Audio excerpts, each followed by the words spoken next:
Саламатсыңарбы урматтуу YouTube көрөрмандары. Айымдар үчүн мындай суроо жаралды. Мисалы эки вариант болсо, кандай жигитти айымдар тандайт? Узун бойлуу, бирок түрү суукпу, же бою кичинекей, бирок сулуу жигитти тандайбы? Келди, чогуу сурап көрөлү. Баса унута электе каналыбызга жазылып коюңуздар. Подписацияны басып коюңуздар, коңгуроону басып коюңуздар, анткени алдыда сонун кызыктуу видеолор бизди күтөт. Жана өзүңүздөрдө мындай кызыктуу суроолор болсо, комментарийге жазып коюңуздар. Ошол кызыктуу суроолордун арасынан эң кызыктуусун биз элдерден сурайбыз. Анда эмесе кеттик. Силер кандай жигитти тандайсыңар? Бою узун, бирок түрү суук, же бою кичинекей, бирок аябай сулуу?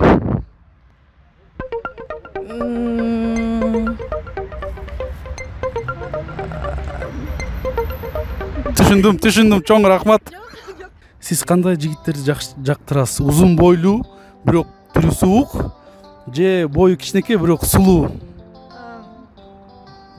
Бою кичинекей, бирок сулуу. Бою силерге эметпейсизби, боюна? Эмнеге? Ал негизги нерсе эмес го.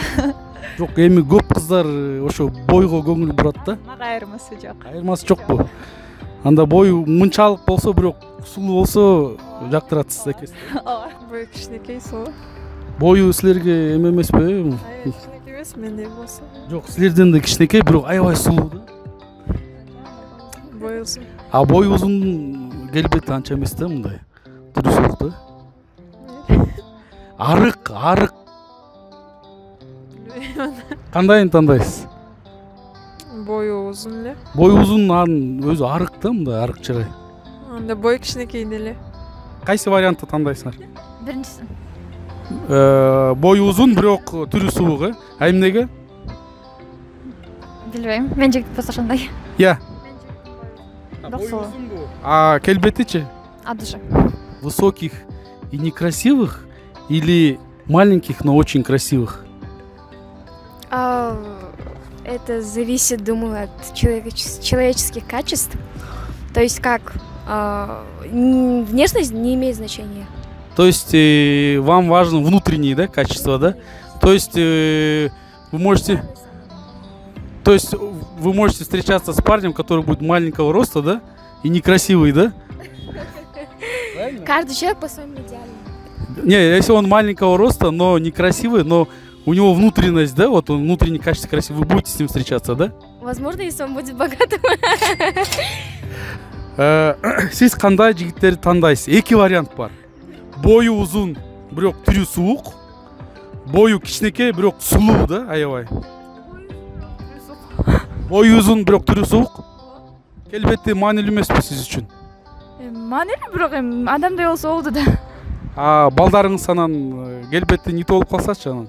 Балдарыбыз билбейм, эмеден зависит этпейт го дейм. Мисалы жигитиңдин кебетесинен деле менин кебетиме зависит этпейт да. Мисалы эме деп коет го, адам баласы бири-бирин кат сүйсө, бала деген балдары ошончолук сулуу деп коет го. Кандай десеңиз? Мисалы эки адам бири-бирин аябай жакшы көрсө, балдары ошончолук сулуу болот деп коет го. Мен ошого ишенем да. Бирок балдар негизи ата энесине окшош болот да. Жок, эми анын Мисалы кебетеси анча эмес болсо деле ортосунда сүйүү болсо, пожалуйста, ошого кете. Мисалы кыз менен жигиттин ортосунда мындай аябай чоң сүйүү болот, анан ала келбети нито болсо деле, бирок балдары сулуу болуп калат. Ушундайбы? Балдары мисалы кошунага окшош болуп калат, Кошунага эмес, эми туугандарына, атасынын туугандарына же мамасынын туугандарына окшош болушу мүмкүн да. Баары биригип анан болушу мүмкүн да. Сиз ошого ишенесиз, Анан кайсы вариантты тандап атасыз сиз? Бою узун, түрү суук. Бою узун, өзүм боюм узун болсо да. Чоң рахмат, кыздар. То есть и здесь еще и финансовая часть, да, вас волнует, да? То есть если он будет маленького роста, некрасивый, но богатый, вы будете с ним встречаться, да? Посмотрим. А замуж за него выйдете? Да, выйду. Ладно, спасибо большое. Кандай кыз тандайсыз? Эки вариант эле бар да. Фигурасы мощный, да? Зыңк да, бирок кебетеси нито да, келбетичи. Же келбети өлө сулуу да, бирок фигурасы анча эмес да. Кандайын эки вариант. Кандайын тандайсыз? Фигурасын анчалык деле карабайсыз го эми. Фигурасы нито болуп, бети мындай сулуу болсо ошону тандайсыңбы? Фигурасы нече болсо эми бети нормально болсо ошол нормально болот. А фигурасы шкаф болуп калсачы? Фигураны ал эмнеге кереги бар жашоодо? Высокий, некрасивый или маленький, но труба красивый вид, как у Джонни Деппа или Брэда Питта, да? Но таких нету. Ну, вдруг, какой вы выберете? Я даже не знаю. А вы? Ну, я бы, наверное, высокого. Высокий, но некрасивый? Зато другие девушки не будут смотреть на него. Только из-за этого? А как же ваши дети, ваше потомство? Вы же Они же пойдут в мою красоту. уверены? Девочки обычно на отцов похожи, вы знаете, да? Не знаю, в моем случае будет так, наоборот. Вы запрограммируете, что ли? Да. Сиз кандай жигиттерди тандайсыз? Эки вариант эле бар да. Узун бойлуу, бирок түрү суук, же бою кичинекей, бирок аябай сулуу да, келбетичи. Бой узун. Келбети маанилүү эмеспи сиз үчүн? А балдарыңыз кандай болот аны? Мени тартат. Негизи кыздар аталары окшош болот го. Жок, мага окшош болот. Ну, бою пусть папасын тартсын, кебетеси менен тартсын. Бою, боючу, мисалы кыздары бою узун болот, а келбети атасын тартып калат. Макулсузбу? Макулмун. Бою кичинекей. Бою кичинекей, бирок сулуу, Анда эмесе сен сулуулукту карайт экенсиң да, Жок, кандай деле эмес. Жан дүйнөсүн да карайм, бирок кандай десем. Ну, что? Жан дүйнөсү. А сизге жан дүйнөсү эме кымбатыраак турбайбы? Ыймандуу болсун, адамгерчиликтүү болсун. Анда бою кичинекей, түрү суук, бирок жан дүйнөсү мындай аябай жакшы болсо ошону тандайсыз, Албетте. Чоң рахмат, кыздар. Отношение, чтобы ко мне было вот, ну, как вам объяснить? Отношение было нормальным, и вот субординацию умел сохранять, а остальное, честно, не важно. Если, парень ведет себя нормально и очень много хороших качеств, то, честно, это перекрывает внешность. Это, наоборот, делает человека намного красивее. Вот представьте, у него отношение к вам идеальное, да? Он вам относится как к королеве, да? Вообще классный такой. Но он вот такого роста, Вот вам вот вас будете с ним встречаться? Да. Такие отношения того стоят. Потому что я видела красивых парней, прям на внешность идеальные, как с картинки, но их поведение, их отношения, вот, вообще просто. Я не могу даже описать это. Опыт был, да, значит, да? Да. Дагы бир вариант бар да, бою кичинекей, анан түрү суук, бирок аябай бай да. Үчүнчү вариант. Анда. Биринчисине эле. Бою узун, бирок түрү суук, А балдарыңыз анан түрү суук болуп калсачы, анан кандай болот аны? Билбейм анда. Может, анда үчүнчү вариант. Ал кандай эле үчүнчү? Бою кичинекей, түрү суук, бирок бай да, бирок бай болосуз да. Ал деле вариант так. Ал деле билбейм экен. Айтып коюңузчу. Үчүнчүсүн татамын. Үчүнчүсүн мейли келбети нито болсо, бою жок болсо, бирок зато бай болот. Энчи?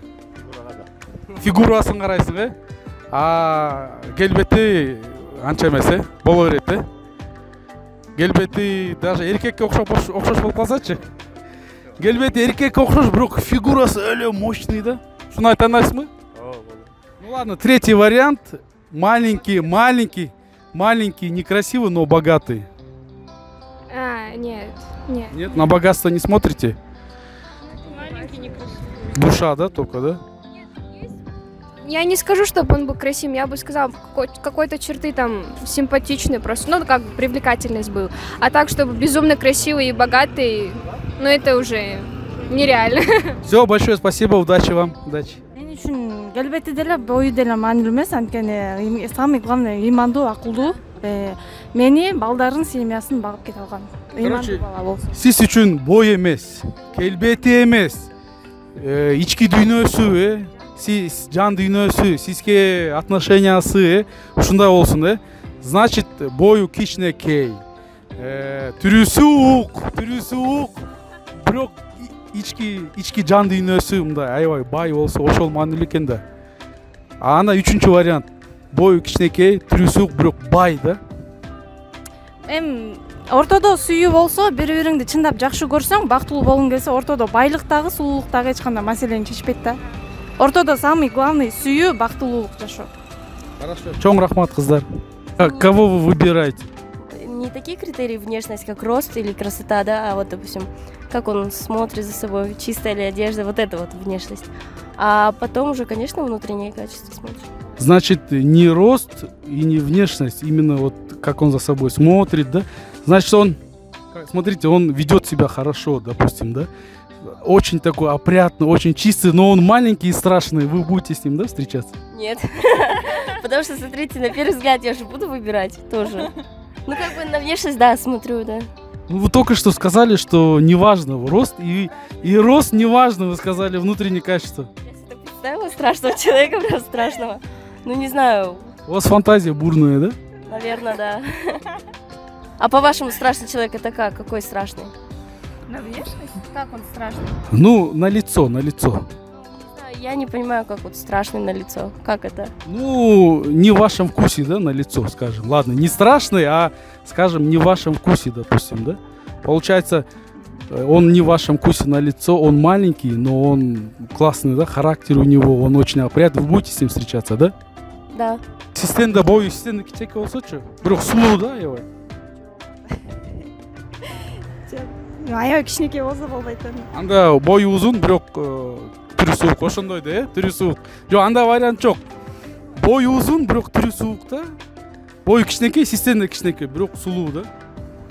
Билбейм.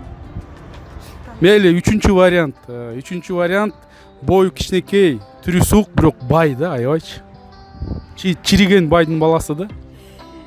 Билбейм, баары тандаш кыйын да. Кайсы вариант тандайсыз? Жакын жок мага. Бирок башка жок вариант. Жашоо ушундай да. Экиби сиздики. Бою узун, бою кичинекей, бирок сулуу, Сиз балдарыңыз бою кыска болот, бирок сулуу болот да. Канча боюңуз? Нормально. 1.65. Сизге башка сапаттары маанилүү? Ички дүйнөсү? Ички дүйнөсү маанилүү, бою эмес, байлык эмес. Байлыгы эмес, бою эмес, келбети эмес. Главный, эң маанилүү ички дүйнөсү. Сизге мындай жакшы отношение кылсын, ушундай, Значит, бою кичинекей, түрү суук кедей, бирок ички дүйнөсү бай. Ушундай бала жагабы силерге? Албетте жагат. Точно? Ладно, мейли. Чоң рахмат кыздар, чоң рахмат. Сенчи? Баары бир. Сага баары бирби? Кызбы, эркекпи баары бир? Жок, койтур. Тамаша. Сен карабайсың, фигура, келбетин, эмнени карайсың? Кайсы мүнө? Сол да. Душасыбы? Значит, фигурасы не то, келбети суук болсо, бирок фигурасы, бирок душасы сонун болсо ушундай тандайсың, Мейли, чоң рахмат балдар. Урматтуу YouTube'дун көрүүчүлөрү, мына элдин оюн көрдүңүз, уктуңуз. Эми мен азыр көрүп турган кыздардан сурайт элем да, сиз кандай жигитти тандамаксыз? Ооба, билем, сиз айтасыңар азыр. Имандуу жигитти тандамакпыз, имандуу деп. Кел элестеп көрөбүз. Мен айтып аткан эки вариант тең, экөө тең имандуу. Экөө тең. Бирок бирөөнүн бою узун, келбети анча эмес, экинчисиники бою кыска, бирок келбети абдан сулуу жигит да. Ошол экөөнүн ичинен кандайын тандамаксыңар? Ошондой эле жигиттерге суроо, сиз фигураны тандамаксызбы же сулуулукту тандамаксызбы? Ошонун баарын жазыңыз комментарийге. Мен силердин оюңарды билейин.